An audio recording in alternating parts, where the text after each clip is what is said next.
You were never supposed to hear this. You were never supposed to stand at the edge of this grave and know whose bones lie beneath. But the soil remembers what men forget. Spring of 1829. A plow horse breaks the earth along the Delaware-Maryland border. Beneath the churned-up dirt, a wooden chest. Inside, the skeleton of a man whose skull is split open as if by an axe, teeth clenched in a final, silent scream. Days later, more graves surface: children's bones, women's bones, strangers whose names never entered any ledger. Their killer, not a faceless gang, not some roaming mob. It was a single woman with a network of shadows. Patty Cannon, the figure whispered about in Delaware taverns as the giantess, the woman who trafficked in bodies and fear. But this is more than a history lesson. This is a map of power, the kind you're not meant to see. Patty Cannon was not simply a murderer or a slave kidnapper.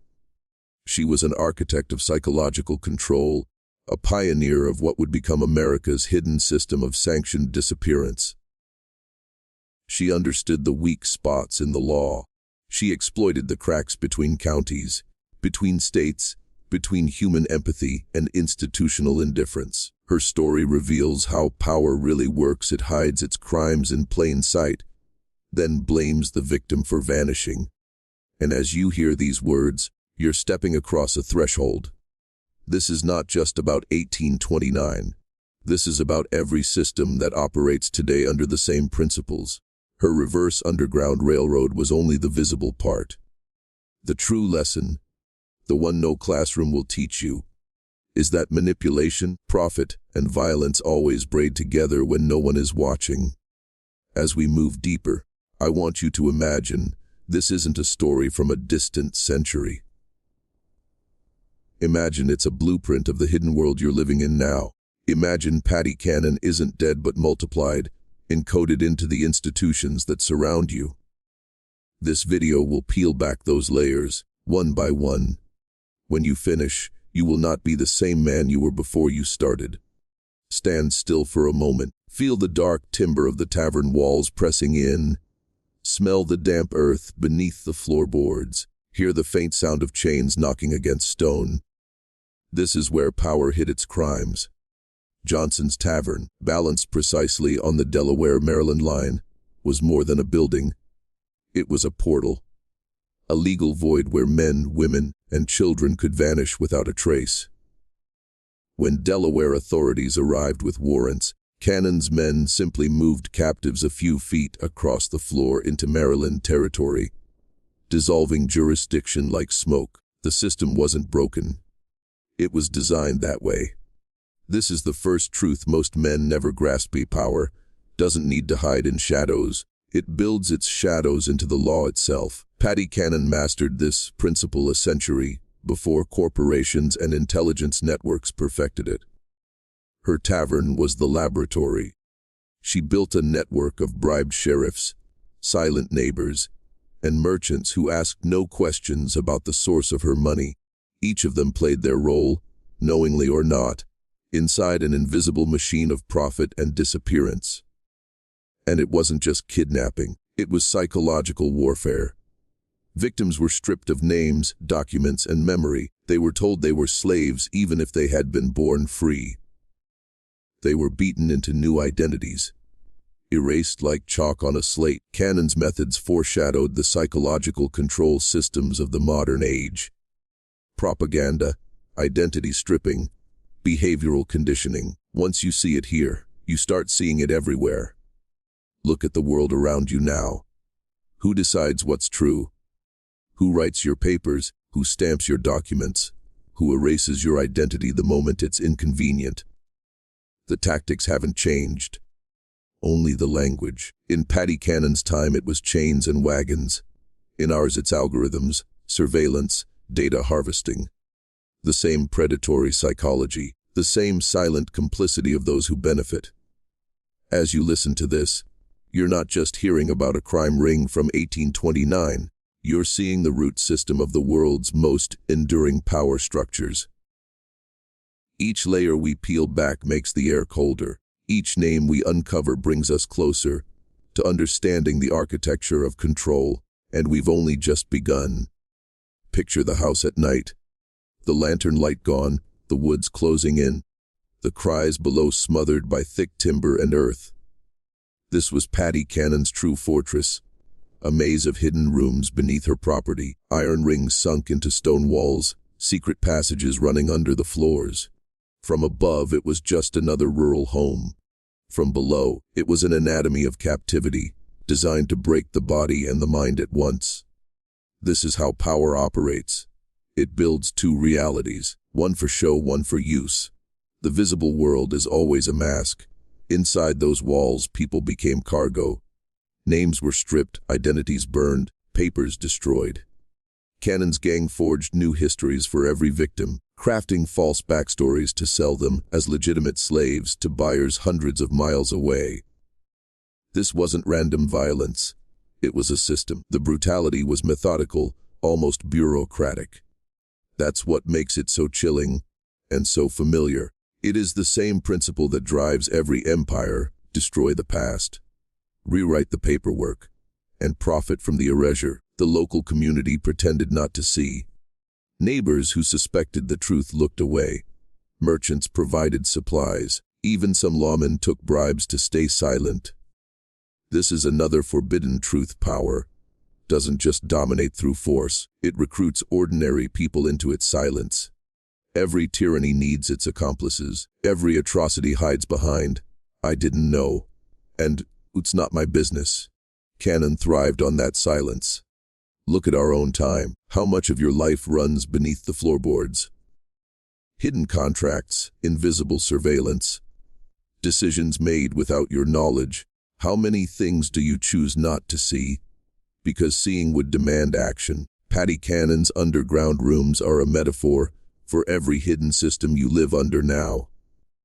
And once you recognize the pattern, you can't unsee it. This is where the descent deepens.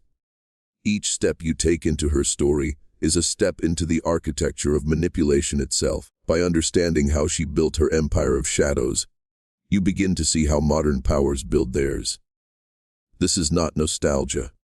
This is a blueprint, and the deeper we go, the harder it will be to come back unchanged. Now the mask drops further. In the 1820s, Patty Cannon's operation wasn't just a backwoods crime ring. It was a living prototype of psychological conditioning. Her victims weren't only chained, they were remade. By the time they reached the Deep South, they had been stripped of identity, past, and even self-concept. This was her hidden genius. A man who no longer remembers his name will not fight to reclaim it. A child taught to doubt her own memories becomes easier to train. This was the dark science of control long before anyone gave it a name. She used fear as a sculptor uses a chisel. Days in darkness. Food rationed at random intervals. Whispers that rescue was impossible. Punishments delivered unpredictably. Victims became conditioned to obey, to freeze, to accept the new reality offered by their captors. If that sounds familiar, it should. Modern systems of mass manipulation rely on the same pattern: confusion, isolation, and manufactured helplessness. You don't need chains to build a prison. You only need to convince the mind it has no exit. Cannon's reach also depended on a network of respectable people who acted as her eyes and ears. Local farmers, tavern owners, and merchants fed her information about free African Americans traveling alone or struggling financially. She didn't need an army. She built one out of opportunists, informants, and the weak-willed. This is how power multiplies itself invisibly. It converts ordinary people into unpaid agents. Look around today. Algorithms and data brokers do the same thing, feeding systems of control information about you, freely given. And here is where your descent into this story becomes a test. Halfway down this rabbit hole, you have a choice to forget what you've heard, or recognize the pattern, and never see the world the same again. If you're ready to lock in your transformation, comment the phrase, "I see beneath the floorboards," twice below. That symbolic act tells the algorithm you're awake. And it marks the moment you chose to step fully into this knowledge. Because from this point on, the revelations will get darker. We're about to expose the economic machinery behind Cannon's empire. The numbers, the profit streams, the hidden incentives that turned human suffering into gold. Once you see that, you'll never mistake cruelty for chaos again. The deeper you go, the clearer it becomes Paddy Cannon's world was powered not by rage but by revenue. In the early 1800s, a healthy young man could fetch over $1,000 in the Deep South. A fortune at the time. Children were worth hundreds. Every wagon load of captives, rolling out of Delaware, meant today's equivalent of tens of thousands in profit. Cannon's empire wasn't just sadism, it was a supply chain. A cold, calculated enterprise built to convert human lives into money. This is the forbidden truth few will say out loud. Almost every atrocity is rooted in economics before it ever becomes ideology. The reverse Underground Railroad existed because elites and planters created the demand. And once the demand existed, someone like Cannon emerged to meet it. She understood pricing, timing, and logistics like a modern CEO. She knew how to launder identities, how to obscure origin, how to ship human beings like cargo across a continent. Her tavern was the shipping hub, her hidden rooms the warehouse, her bribed officials the paperwork. Even the murders had an economic logic. Rivals eliminated, witnesses silenced, debts erased. This is not random cruelty, but the cold calculus of a market in flesh. She pioneered a model that would echo through history. The privatization of violence, outsourced to criminals but serving the needs of those at the top. Look at today's world cartels, private contractors, offshore data brokers. The pattern hasn't died, it's evolved. And yet, most men still think history is a parade of dates and names. They don't see the operating system beneath it. Profit as the engine, control as the mechanism, silence as the lubricant. Once you see it, every headline becomes transparent.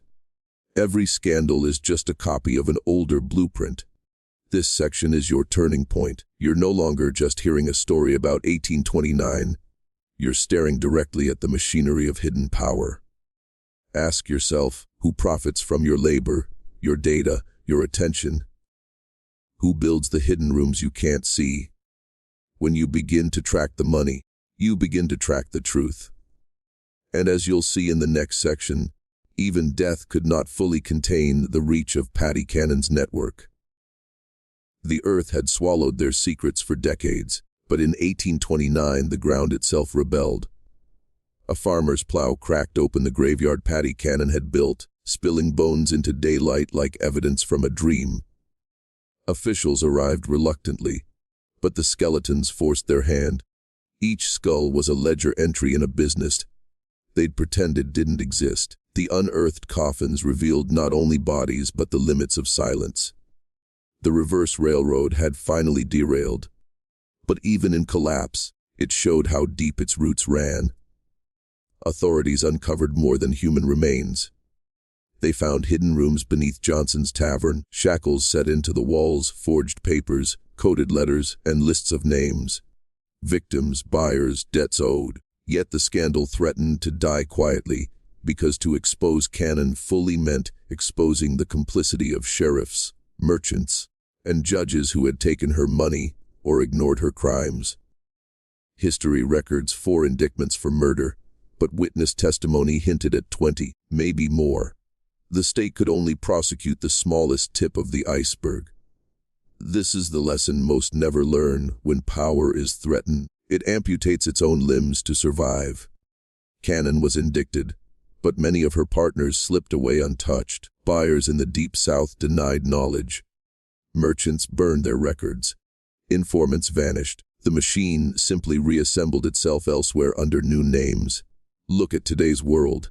How many corporations collapse in scandal only to reappear under a different brand? The pattern is old. In her cell, Paddy Cannon was said to remain cold, massive, unrepentant.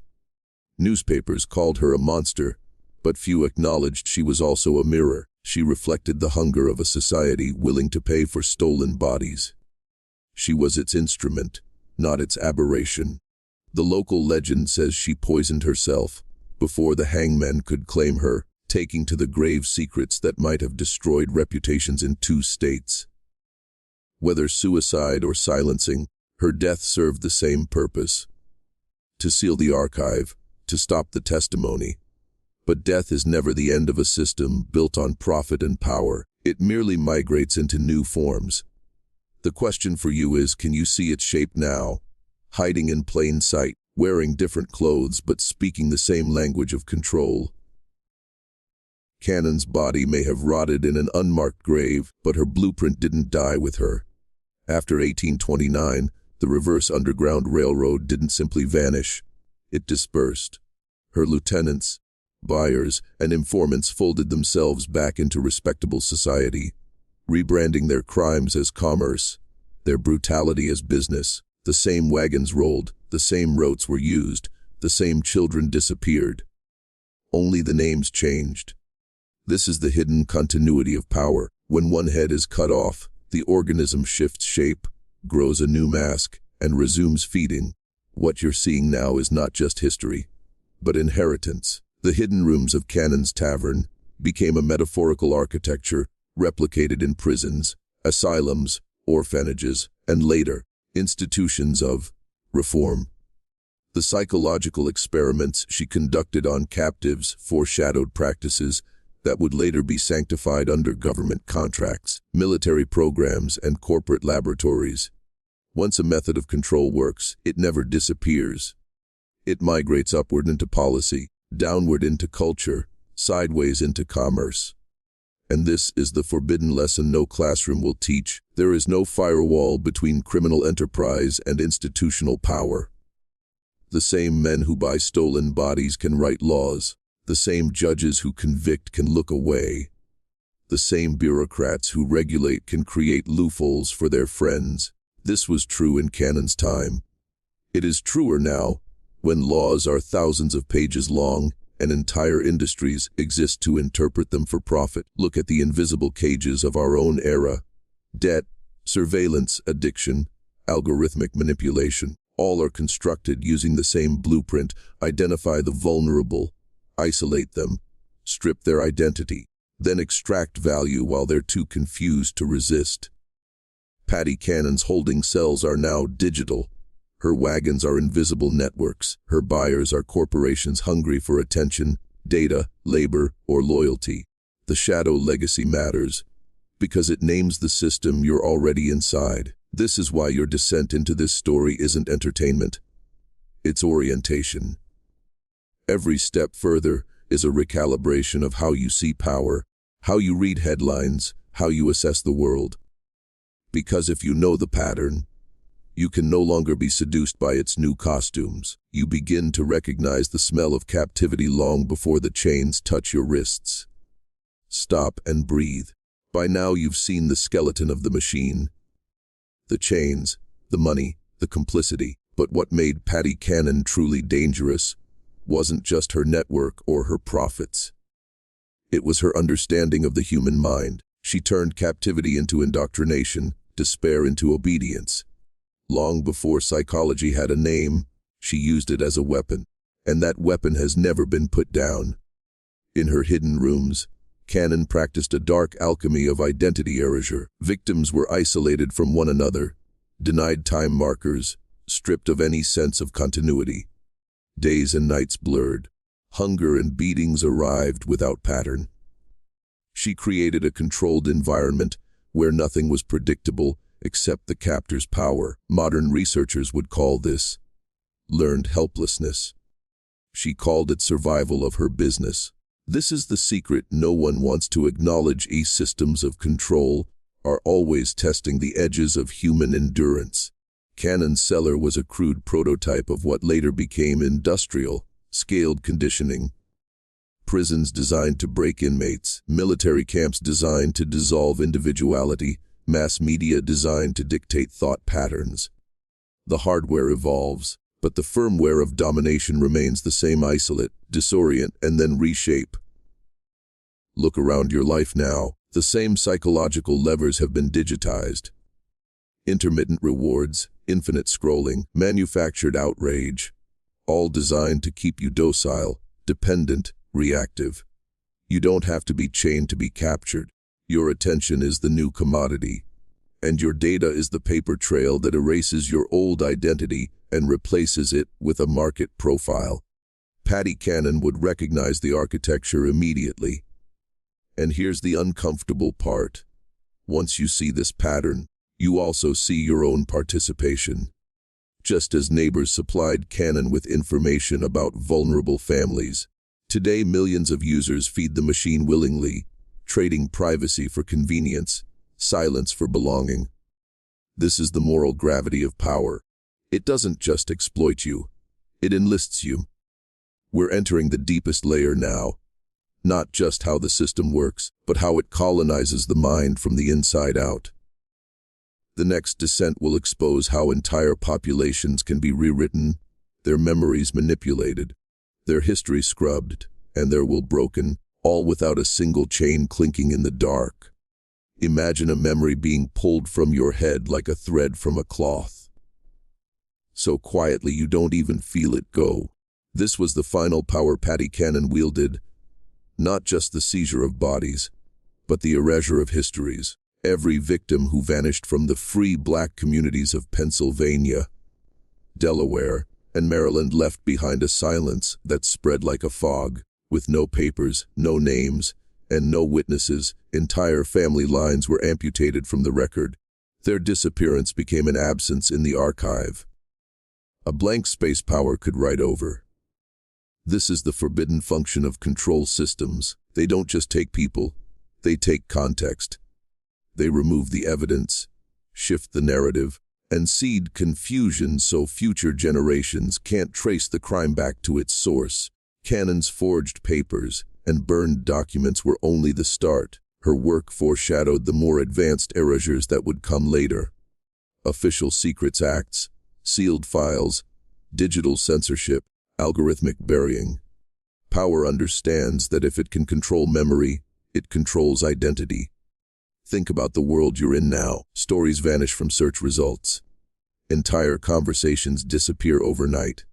Terms of service change with a keystroke. Your data is harvested, but your past can be edited or deleted without your consent.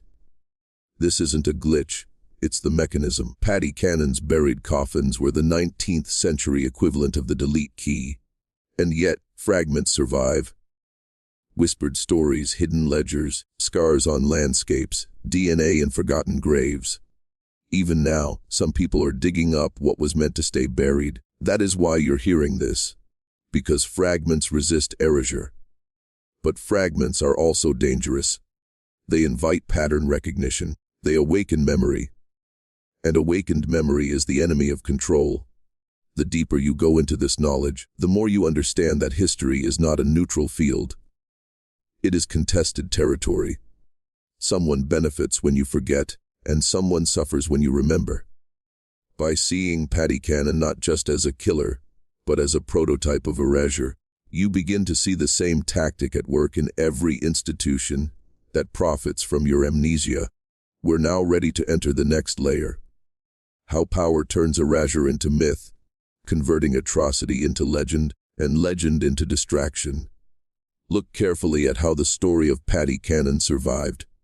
Not as a full accounting, but as a distorted legend. Newspapers of her time called her a female monster, or demon woman, focusing on her size, her gender, her brutality. They turned her into a gothic villain, a freakish aberration, a carnival of evil. But in doing so, they hid the deeper truth. She was not an anomaly. She was a prototype. By making her monstrous, they could pretend the system itself was innocent. This is the oldest trick in Power's book. Isolate one face, demonize it, then bury the infrastructure that enabled it. Myths are anesthetics. They numb your ability to see the machinery behind the mask. When atrocity becomes legend, the questions stop at the villain's doorstep. Who bought the captives? Who forged the papers? Who transported them across hundreds of miles? Those names vanish, leaving only a single demon in the public imagination. Patty Cannon became that demon, and the larger network vanished into amnesia. The same process happens today with scandals, leaks, or exposés. The narrative zeroes in on one bad actor, while the system quietly resets itself. This is the point where you must sharpen your perception. Every myth you're fed about heroes, villains, progress, decline is a tool. Power doesn't just commit crimes, it curates your memory of them. It decides which parts to sensationalize and which parts to delete. It turns industrial scale exploitation into a morality play, complete with a villain you can hate and a society you can keep trusting. Patty Cannon's legend has been recounted in lurid detail for 2 centuries, but few know the actual mechanics of her operation. The secret rooms, the forged documents, the network of buyers and informants, all of that recedes, while the image of the giantess endures. This is the mythologizing effect. It swaps systems for stories, facts for folklore, structure for spectacle. And here's the key. Once you see the myth-making, you're harder to control. You begin to ask who benefits from the legend. You start to suspect the narrative itself. That is the skill you're practicing now.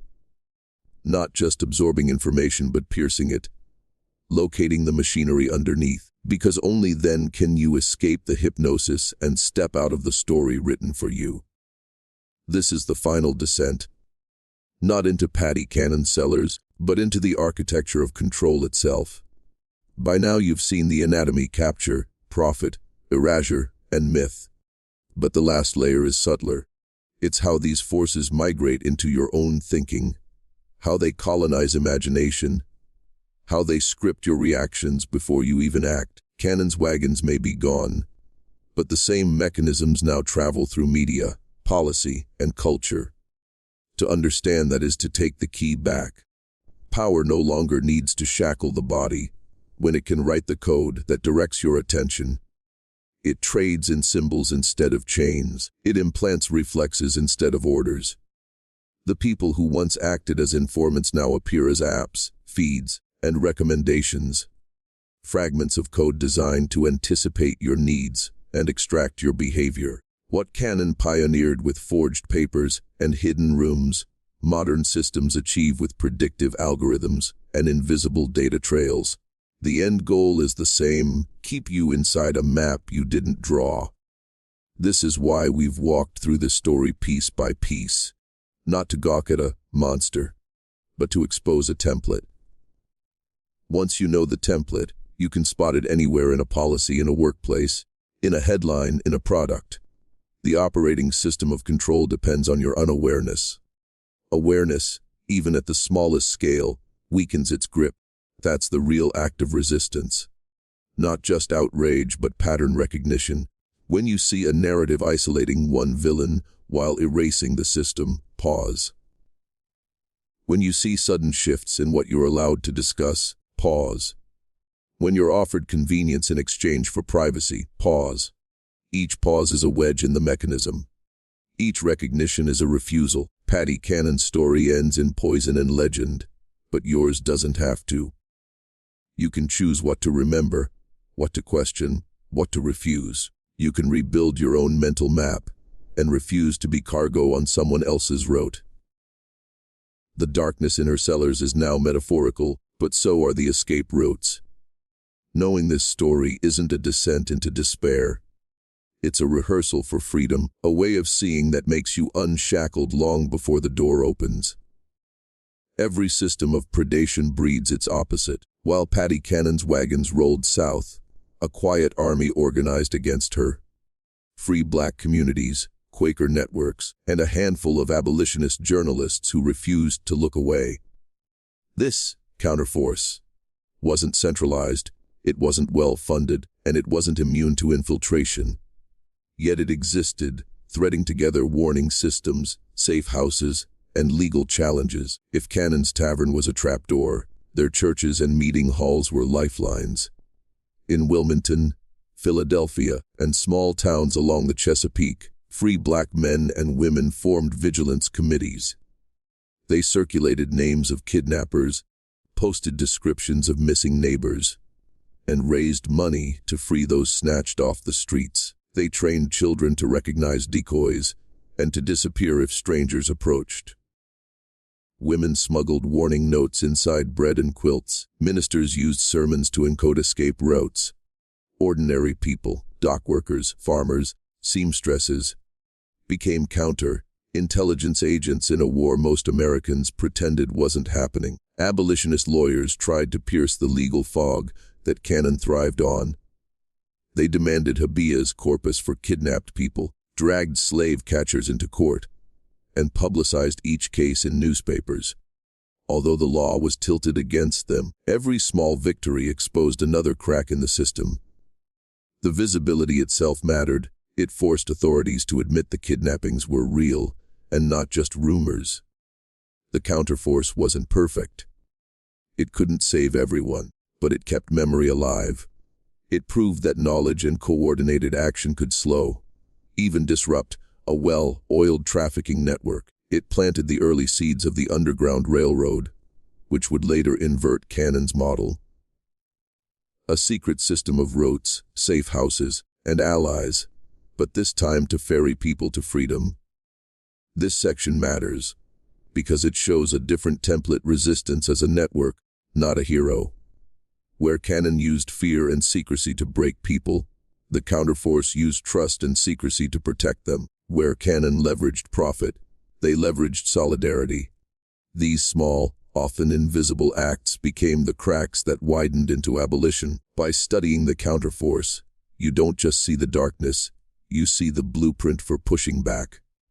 Even now, the lessons hold: share information, protect the vulnerable, organize in networks, and never underestimate what ordinary people can do together against hidden power. What began as scattered whispers of resistance hardened into a living artery of defiance. A mirror image of Patty Cannon's operation, but inverted. Where she dragged people south into bondage, the new network moved them north into life. By the late 1820s and early 1830s, what we now call the Underground Railroad was coalescing from fragments of church networks, Quaker safe houses, and black self-defense groups. This wasn't just moral opposition, it was counter-espionage. Conductors memorized back roads, mapped out hidden river crossings, and built caches of food in barns and attics. Every move Cannon's allies made was watched. Every rumor of a kidnapping spurred new security protocols. The reversal wasn't only logistical, it was psychological. Free black communities began training their young men to think like scouts and operatives. Instead of waiting for rescue, they ran interference, planted false information, and created diversions to shield escapees. Women played double roles as caregivers and intelligence couriers. Farmers learned to code lanterns in windows as silent signals: safe tonight, dangerous tomorrow. By 1835, the same geographic quirks that had protected Cannon, tangled borders, marshes, isolated farmsteads, became shields for fugitives heading in the opposite direction. In Philadelphia, Mayor Joseph Watson's efforts to trace Cannon's victims evolved into a template for urban vigilance networks. They built files on known kidnappers, posted their likenesses at docks and ferries, and sent riders to intercept suspicious wagons. Some even staged confrontations, pulling victims off ships and demanding legal proof of enslavement. These early strikes weren't always successful, but they disrupted the certainty Cannon's successors relied upon. This new force also weaponized exposure. Abolitionist presses printed names, dates, and locations of abductions, daring the authorities to act. Public shaming began to attach itself to the practice of kidnapping. Where Cannon's power had been built on invisibility, the counterforce made secrecy harder and harder to maintain. The Underground Railroad did not emerge fully formed. It was forged in reaction to predators like Cannon. Every hidden passage, every coded hymn, every night ride by lantern light was part of the same quiet insurgency. Not only to save individuals, but to break the psychic chokehold that traffickers had imposed. This was no longer just escape. It was an organized reversal of power itself, turning Canon's shadow corridors into pathways of liberation and permanently altering the psychological terrain of the nation. By now, you see it wasn't only bodies being moved across state lines. It was minds being conditioned. Paddy Cannon's world taught two overlapping lessons to the predators: that human beings could be treated as commodities if hidden from sight; to the public, that looking away was easier than confronting horror. This is the unseen curriculum of power, a silent syllabus that trains populations to obey, to doubt their own senses, and to normalize exploitation as just the way things are.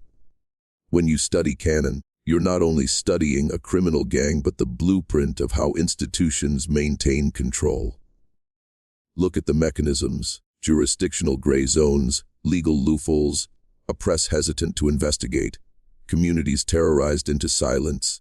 These tactics reappear in different costumes across centuries. They thrive wherever people believe nothing can be done, or that's not my problem.